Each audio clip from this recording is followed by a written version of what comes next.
시청자 여러분 안녕하십니까? 7월 13일 수요일 정오 뉴스입니다. 뉴저지 팰리세이드 파크 지역에 이어 해켄색도 이 타운 내 신호 위반 차량 감시 카메라 설치를 추진 중에 있는 것으로 알려졌습니다. 황영상 인턴 기자가 해켄색 경찰서를 방문해 자세한 내용을 들어보았습니다. 뉴저지 한인 밀집 지역인 팰리세이드 파크에 이어 해켄색 지역에도 타운 내 신호 위반 차량 감시 카메라 설치를 추진 중에 있어 한인 운전자들의 주의를 당부했습니다. As I said, this is in its infancy at the moment, and we hope to get the process going shortly, and hopefully by springtime we expect to have 2 or 3 installed in various intersections in the city.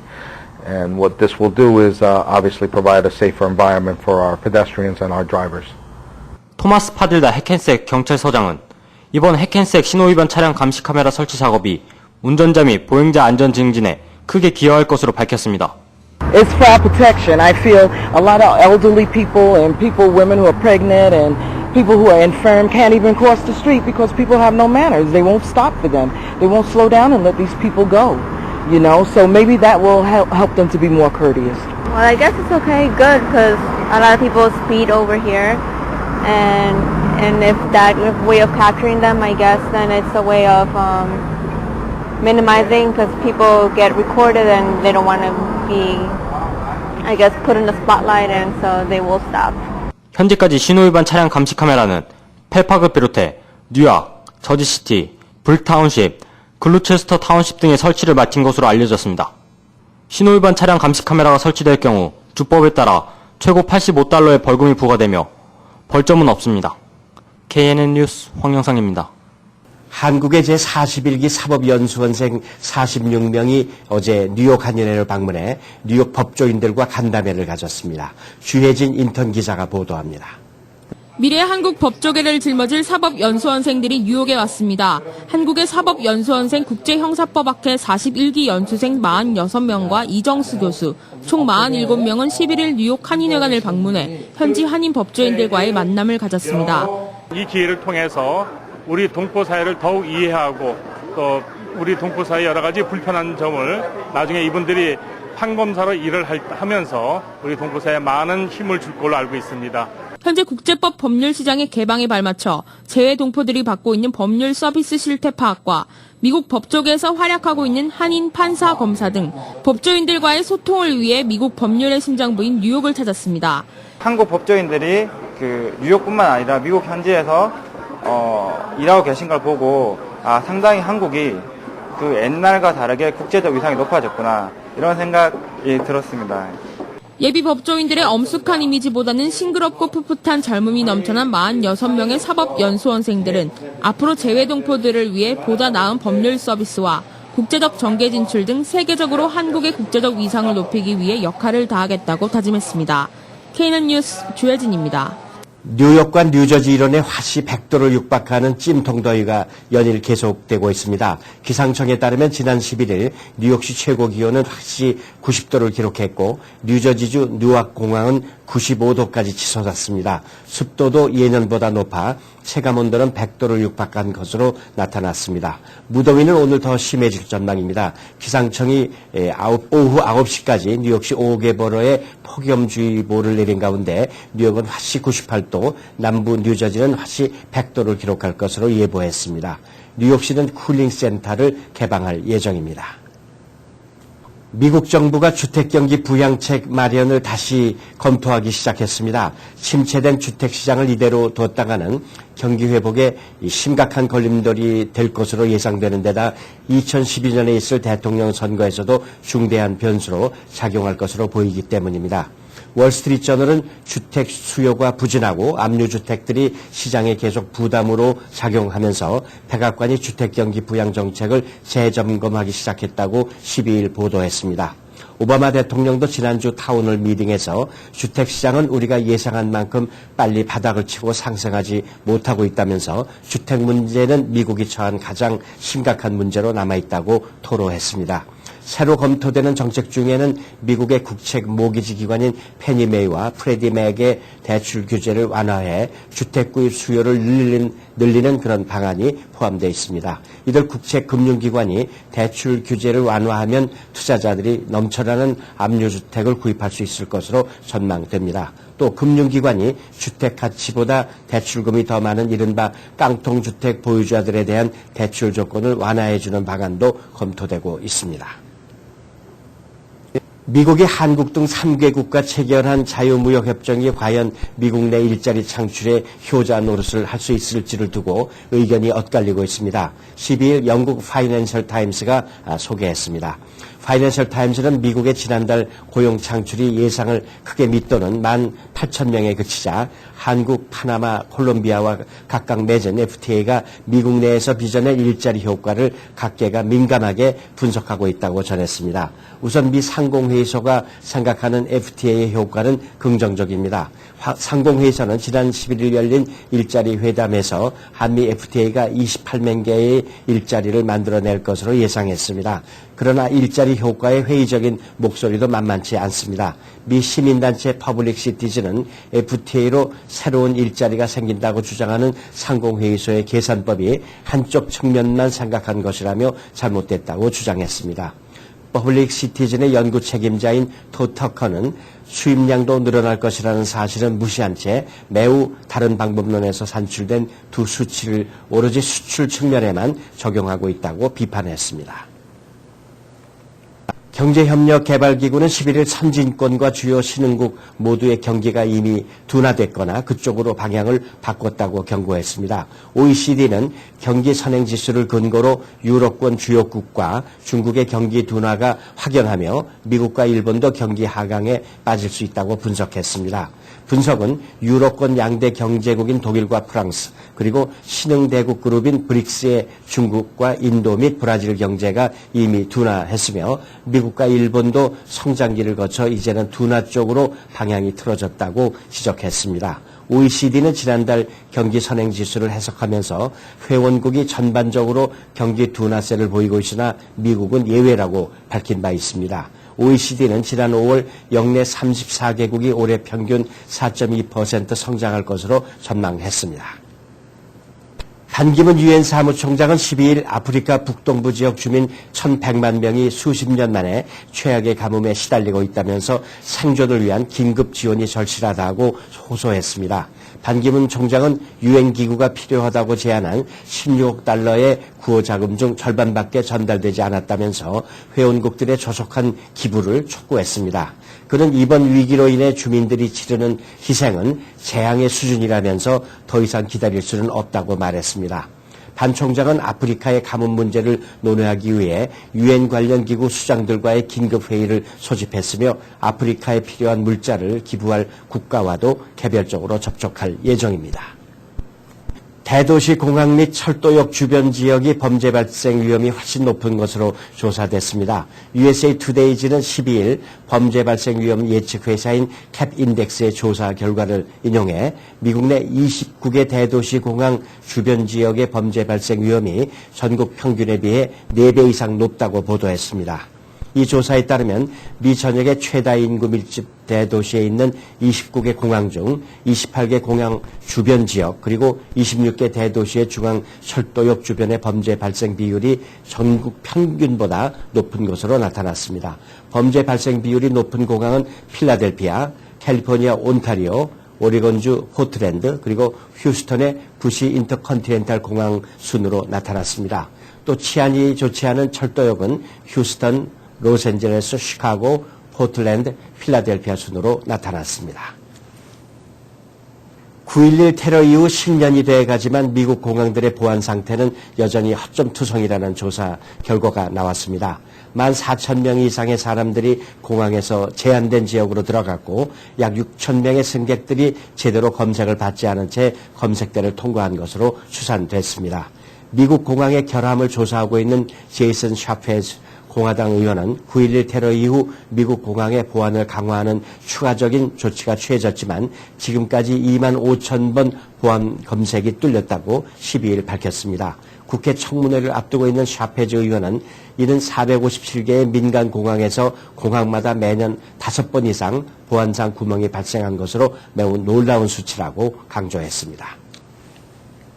마이클 블룸버그 뉴욕시장이 11일 택시 리무진 위원회 면허 신청 비용을 $60에서 $80로 인상하는 등 7개 요금 인상 법안에 서명했습니다. 또 공립학교 학생들의 낙제, 전학, 퇴학 자료를 시의회에 정기 보고토록 하며 견인 차량에 대한 벌금도 기존 $250 내지 $2,000에서 $500 내지 $3,000로 인상하고 차량 견인 비용도 $120의 보관료를 더한 금액으로 인상하는 내용 등의 법안에 서명했습니다.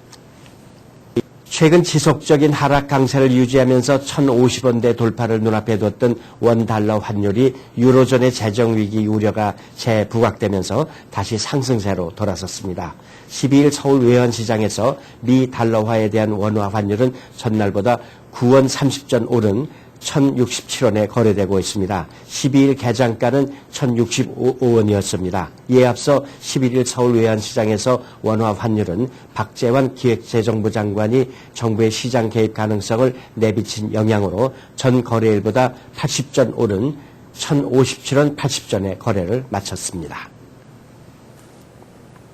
오사마 빈 라덴의 죽음 이후 알카에다는 9.11 테러와 같은 대규모 공격보다는 소규모 테러를 여러 번 가하는 데 집중할 것이라고 마이클 헤이든 전 미 중앙정보국장이 내다봤습니다. 조지 부시 행정부 당시 CIA 국장을 역임한 헤이든 전 국장은 AP와의 인터뷰에서 알카에다는 공격 횟수를 늘리되 쉬운 목표물을 대상으로 덜 치명적인 테러를 하는 것으로 방향을 선회하고 있다며 빈 라덴 사망이 변화의 원인이라고 말했습니다. 빈 라덴은 알카에다의 상징적 목표물에 사상자가 많이 나오는 공격을 하라는 지령을 내렸으며 빈 라덴의 파키스탄 은신처에서 또다시 대규모 테러를 벌이려 했다는 증거가 나왔다고 말했습니다. 이어서 지역 뉴스 브리핑 이어지겠습니다. 먼저 중앙일보입니다. 중앙일보는 오늘 일면 중간탑으로 8월 영주권 문호 진전 상황 전하고 있습니다. 영주권자의 배우자와 21세 미만 미혼 자녀들의 경우 2달 새에 11개월이 빨라졌다는 제목인데요. 국무부가 어제 발표한 8월 영주권 문호에 따르면 가족 이민 2순위 A 비자 발급 우선 일자가 2008년 7월 22일로 이달에 비해 4개월 앞당겨졌습니다. 7월 문호에서 7개월 진전된 것을 포함하면 2달 사이에 1년 가까이 빨라진 그런 내용입니다. 그리고 1년 이상 진전됐던 취업이민 3순위 비숙련공도 추가로 5개월 이상 앞당겨졌지만 다른 항목에서는 정체를 보이거나 또는 소폭 진전돼서 대조를 이루고 있습니다. 그 옆에는 뉴저지 잉글우드에서 화재가 난 기사입니다. 한인업소 2곳이 큰 피해를 입었다고 하는데요. 어제 새벽 잉글우드의 한 쇼핑몰에서 발생한 화재입니다. 오전 3시 30분쯤 테나플라이 로드와 베넷 로드가 만나는 그 상가가, 조그만 상가가 있는데요. 거기에 그 한인 뷰티 서프라이 업소인 뷰티 서프라이에서 시작돼 순식간에 주변 업소들로 화재가 번졌다고 합니다. 인명 피해는 없었지만은 이 점포 내부가 전소됐고 바로 옆에 있는 귀금속 업소 B&M 주얼러도 수십만 달러 상당의 손실을 봤다고 합니다. 화재 원인은 일단 누전으로 소방당국은 추정하고 있는데 방화 가능성도 배제하지 않는다고 합니다. 다음 소식은 운전 중 휴대전화를 사용하다가 적발될 시에 벌점이 3점으로 오른다는 그런 내용입니다. 앤드루 쿠오모 뉴욕 주지사가 어제 핸즈프리 장치 없이 전자기기를 사용하다 적발될 경우 벌점을 현행 2점에서 3점으로 높이겠다고 밝혔습니다. 이 조치는 의회 입법 과정을 거치지 않고 그대로 주지사의 행정규정 변경을 통해서 곧바로 시행될 예정입니다. 전화 통화와 문자 메시지를 주고받는 것은 물론이고 인터넷 검색이나 이메일 송수신과 게임도 여기에 포함된다고 합니다. 다음 소식은 참 답답한 뉴스입니다. 미주 총련 얘기인데요. 당선 무효가 됐던 김재권 씨가 또 취임식을 한다고 하니까 한 지붕 두 가족이 되는 것 같다는 그런 기사입니다. 지난 6월 말 임시총회에서 회장 당선이 무효됐던 미주 한인의 총연합회 김재권 씨가 이번 주말인 16일 LA에서 취임식을 강행한다고 밝혔습니다. 반면에 지난 1일 시카고에서 회장 취임식을 했던 유진철 씨와 김 씨가 각각 그 별도의 회장으로 활동하는 그런 사태가 빚어지게 됐습니다. 김재권 씨는 선거 뒤에 그 상대였던 유진철 씨에게 15만 달러를 건넸던 것에 대해서 후회를 하고 있다고 밝혔는데요. 위로금 조로 총련에서 함께 일하자고 건넨 것인데 유 후보가 그 사실을 언론에 공개한 뒤에 많은 질책을 받았다. 아시다시피 미주 총련은 지난 6월 말 임시총회에서 김재권 씨의 당선을 무효화했고 유 씨를 새 회장으로 선출한 그런 상황에 있죠. 결국은 두 단체로 분리되거나 아니면 미국 법정으로 가는 그런 순서를 밟지 않겠나 그런 생각이 듭니다. 이어서 한국일보입니다. 한국일보 일면 탑은 여름방학을 맞아서 KCS 코로나 경로회관 가정급식 배달 봉사자로 일하고 있는 두 청년들의 이 얘기를 싣고 있습니다. 지난 11일부터 뉴욕 한인 봉사센터의 그 가정급식 배달 프로그램에 참여하고 있는 데니엘 정 고등학교 12학년이군요. 이재원 리치필드 고교 12학년 두 학생의 경우인데 KCS와 한국일보가 공동 주최하는 2010 청소년 학예 지원봉사 프로그램에 참가하고 있는 두 청년들이 무엇인가를 받을 때보다 나눌 때 또는 줄 때 오히려 기쁨이 배가 된다는 것을 이번 그 프로그램을 통해서 깨달았다. 기회가 된다면 졸업 후에도 계속해서 봉사를 하고 싶다. 봉사하고 있는 사진도 함께 곁들였습니다. 다음 소식은 어제 오바마 대통령이 메디케어 수혜 연령을 65세에서 67세로 올리겠다고 했던 내용인데요. 제안했던 내용이죠. 적자 감축을 위해서 현행 65세를 75세로 상향 조정하고 또 소셜 시큐리티 연금 인상을 억제하는 방안도 추진하고 있다는 내용입니다. 오는 2036년까지 점진적으로 2년을 늦추고 소셜 시큐리티 연금 인상폭을 현행보다 줄이는 그런 방안을 공화당에 제안한 내용입니다. 이 같은 제안은 공화당의 세금 인상 불가는 물론이고 같은 민주당 진영으로부터도 강한 저항에 부딪힐 것으로 예상된다는 기사입니다. 다음 소식은 미주 지역의 우수 인재를 영입하려는 한국 정부기관들의 유치 활동을 전하고 있습니다. 과거에는 석박사를 위주로 했습니다만 이제는 학사학위자도 영입한다고 합니다. 한국국토연구원과 또는 국방과학연구소 그리고 교육과학기술부, 행정안전부 이런 한국의 정부기관들이 영입하고 있는 미국의 미주 지역의 인재들 내용 전하고 있습니다. 자세한 정보는 뉴욕 총영사관 웹사이트 USA newyork.moffat.go.kr에서 확인하시면 되겠습니다. 마지막 소식은 창업 투자 이민의 탄력이 붙었다는 소식입니다. 오바마 대통령이 적극 지지를 표명했고 초당적으로 추진하면은 연내 통과 가능성이 높다는 내용인데요. 10만 달러 이상을 투자해서 일자리를 창출하는 외국인들에게 영주권을 부여하는 이 새로운 창업 투자 이민 제도 도입에 탄력이 붙었다. 상하원에 상정돼서 논의 중인데 오바마 대통령도 지지 입장을 밝혔다. 13일 이민연구센터에 따르면 오바마 대통령은 최근 이민개혁에 관한 질문을 받고 창업투자 이민제도 신설 추진을 적극 지지한다는 의사를 표명했다는 내용입니다. 이 법안에 따르면 미국에서 벤처업체 설립 등 최소 10만 달러를 투자하고 직계가족을 제외한 미국인 5명 이상을 정규 고용하는 외국인에게 우선 2년 기한의 체류 비자를 발급한 뒤에도 계속 또 유지하게 되면은 영주권을 신청할 수 있는 기회를 준다는 그런 내용입니다. 시사 칼럼 이어지겠습니다. 안녕하십니까. 학생들이 여름방학을 해 7월 들어 여름휴가 계획을 준비하시는 분들이 많으실 줄 압니다. 또한 본격적인 무더운 여름 날씨가 시작되면서 직장별로 여름휴가를 떠나는 사람들도 늘어나고 있는 것 같습니다. 긴장된 직장 생활에서 벗어나 오래간만에 편안한 마음으로 휴가를 보내는 동안 자칫 시원한 맥주 한 잔 마신 상태에서 그대로 운전을 하려 드는 것은 아닌지 다시 한번 음주운전에 대한 경각심을 게을리하지 말아야 할 것 같습니다.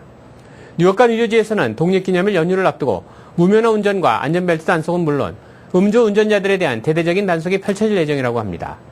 뉴욕주 경찰은 휴가 기간 내내 주내 경찰들을 주요 고속도로는 물론 사고 다발 지역 곳곳에 집중 배치하고 음주운전 및 운전 중 휴대폰 통화 등 교통 위반 차량 단속에 나설 것이라고 밝혔습니다. 뉴욕시 경찰도 음주운전뿐만 아니라 무면허 운전과 난폭 운전, 차량 미등록, 안전벨트 미착용 등 각종 불법 운전 행위를 계속해서 엄중 단속해 나갈 방침으로 알려지고 있습니다. 뉴저지주 경찰 역시 뉴저지 전역에서 대대적인 음주운전 단속을 실시한다고 합니다. 특히 뉴저지 경찰은 연휴 기간 동안 전체 경찰력의 80%를 동원해 그물망 단속에 나선 바 있습니다. 이번 음주운전 단속 법규에 따르면 혈중 알코올 농도가 0.08 이상일 경우 음주운전으로 체포할 수 있으며 음주운전으로 적발될 경우 현장에서 체포되면 물론 징역형에 처해질 수도 있습니다. 또한 운전면허를 박탈당할 뿐 아니라 자동차 보험 가격도 인상됩니다. 최근 미국 사회에서는 음주운전자에 대해서는 사진과 함께 명단을 모두 공개함으로써 사태의 심각성을 사회에 알리고 있는 상황입니다. 그만큼 음주운전으로 인해 일어나는 교통사고의 경우 단순 사고가 아니라 형사처벌이 당연한 의도적인 사고로 인식되고 있기 때문일 것입니다. 미국 내에서 음주운전은 형사범죄로 간주되어지기 때문에 일단 한번 적발되고 나면 벌금이나 알코올 교육 이외에도 면허증 취소도 문제가 되겠지만 비자 문제가 걸린 경우 거의 받을 수 없는 입장이 되어버린다는 사실을 간과해서는 안 되겠습니다. 아무쪼록 한인들의 경우 미국 내에서 음주운전은 형사범죄로 간주된다는 사실을 절대 잊지 말기를 바라며 일단 술을 입에 댔을 경우에는 어떠한 일이 있어도 운전대를 잡지 않는 것을 습관해 나가기를 기대해 봅니다. 한인사회 행사 안내입니다. 한인사회 행사 안내입니다. 한인 청소년 오케스트라를 대표하는 뉴욕 로리엇 오케스트라가 2011년 후반기 오디션을 했습니다.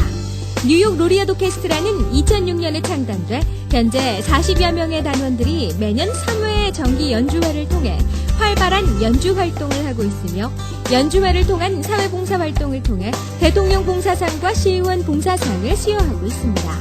이번 오디션 악기구는 현악 부문과 목관 부문 그리고 피아노입니다. 오디션 문의는 347-879-2618입니다. 한나라 뉴욕위원회가 7월 19일 오후 6시 30분 플러싱 대동연회장에서 출범식을 갖습니다. 이날 초청 인사로는 한나라당 재외국민위 조진형 위원장이 함께 참석합니다. 한나라 뉴욕위원회는 자유민주주의에 입각해 대한민국 선진화 및 통일을 염원하는 재외동포들이 이를 위해 노력하는 한나라당의 정책을 지지하고자 자발적으로 구성한 정책 후원단체입니다. 참가비는 없으며 뜻을 같이 하는 동포 여러분들의 자발적 참여를 환영합니다. 면허교육의 명문 버겐학교에서 부동산과 보험 과정을 모집합니다. 부동산 에이전트와 브로커반은 7월 11일 개강이며 선착순 마감합니다. 월요일부터 목요일까지 오전 2시간 동안 한 달 강의로 자격증을 취득하실 수 있습니다. 생명건강보험과 주택자동차보험반도 매주 토요일에 있습니다. 문의는 201-313-9800입니다. 예산부 문화센터에서 회원을 모집합니다. 그림의 기초부터 작품 전시까지 도와드리며 수채화반, 아크릴반, 수상화반, 4군자반 등 다양한 클래스와 8주 코스로 일주일에 한 번씩의 만남으로 한 작품씩 끝내실 수 있습니다. 자신있게 작품에 도전할 기회를 만들어드리며 스스로 작품을 만들 수 있다는 자신감도 갖게 됩니다. 자세한 문의는 201-838-7883 예사모 사무실로 문의 바랍니다. 뉴욕 한인회가 지역 한인회 및 영사관을 초청해 상호 협력 강화를 논의하는 자리를 가졌습니다. 한창현 회장은 7월 7일 오후 7시 강서회관에서 이현택 뉴저지 한인회장과 안태성 커네티컷 한인회장, 준하경 부총영사와 김흥중 동포 담당 영사 등 총 13명의 주요 임원을 초청해 지역 한인회 간 화합과 결속 강화를 논의했습니다. 한국전통예술협회가 미국의 최대 내셔널 포크 페스티벌 중 하나인 몬타나 포크 페스티벌에 참가해 흥겨운 속물놀이로 공연을 시작해 민속무용과 관현악 합주, 설장부 놀이로 많은 타민족 관객들의 환호와 기립박수를 받았습니다. 7월 8일부터 7월 11일까지 계속된 이번 민속축제는 5만 명의 관객이 참석했습니다. 오늘의 추천 도서 더 리더입니다. 머니투데이 방송 감성 인터뷰인 더 리더의 진행자인 저자가 출연자 20인의 성공 스토리를 책으로 엮었습니다.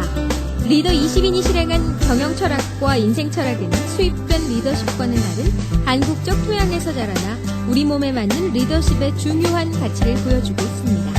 이 책에는 토종 리더십으로 정상에 오른 리더들의 생생한 현장 경험과 도전기와 성공기, 비전과 메시지가 담겨 있습니다. 한인사회 행사 안내 시간에는 여러분과 함께하는 코너입니다. 내가 속한 작은 모임부터 비영리 단체, 봉사단체, 문화, 교육, 예술단체 등 다양한 모임의 소식을 기다리고 있습니다. 사진과 함께 방송하고자 하는 내용을 이메일 또는 팩스로 보내주시면 선별의 한인사회 행사 안내 코너를 통해 방송해드립니다. 자세한 사항은 MKTV KNN 방송 보도국으로 연락 바랍니다. 여기서 7월 13일 수요일 정오 뉴스 모두 마치겠습니다. 시청해주신 여러분 감사합니다.